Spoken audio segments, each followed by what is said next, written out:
আসসালামু আলাইকুম। আমার বাগানের আপাতত দৃশ্য তেমন কোনো বেশি কিছু গাছ নাই। অনেক দিন পর ছাদে ওঠা হয়েছে।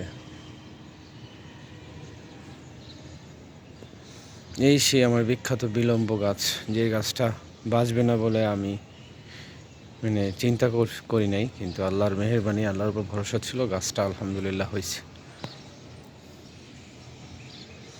বন্ধু জাহাঙ্গীর গাছটা আমাকে গিফট করেছে,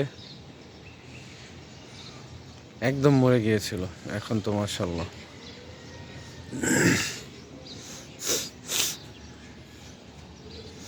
এই আমার খাম্বা লেবু গাছ, একটাই ডান্ডা একভাবে লম্বাভাবে উঠতেছে, যদিও ওর গ্রোথ খুবই দুর্বল। বেগুনের চারাগুলো নতুন লাগানো হয়েছে। ঋতুরাজ বসন্তের আগমন।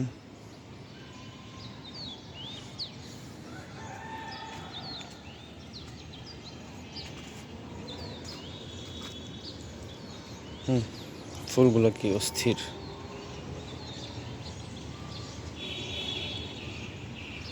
অন্যরকম সুন্দর।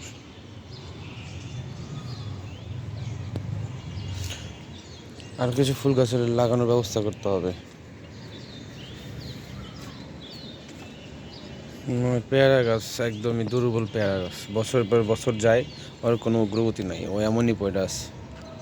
আর আমিও কি জিনিস ওটা কিছুই করি না। থাক, বসন্তের আগমনে পাতা গজাইতেছে, এটা তো আবার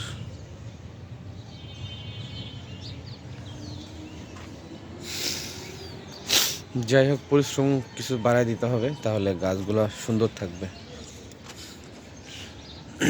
মেহেন্দি গাছটা একদম যাচ্ছে তাই অবস্থা, সব পাতা পড়ে গেছে।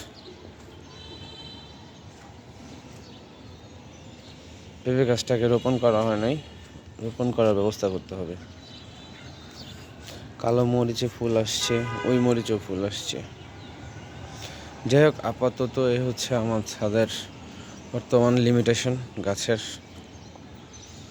অনেক গাছ নাই, অনেক সৌন্দর্য হচ্ছে না। বসন্ত আসছে, আর কিছু গাছ লাগাবো প্ল্যানিং করছি।